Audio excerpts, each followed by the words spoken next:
लोकांच्या कनपट्टीवरती बंदुका ठेवायच्या आणि आतमध्ये आणायचे आणि मग ती लोक गाडीमध्ये आतमध्ये झोपून जाणार.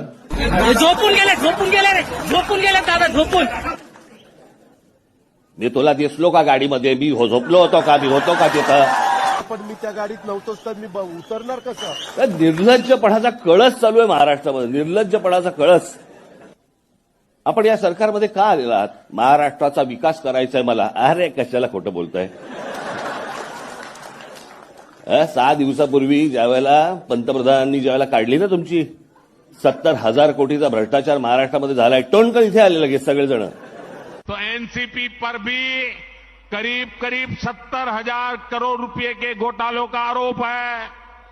महाराष्ट्र स्टेट कोऑपरेटिव बैंक घोटाला, महाराष्ट्र सिंचाई घोटाला. कारण भुजबळांनी सांगितलं असणार आत काय काय असतं. जाऊ नका, इथे जाऊ आपण, तिथे नको.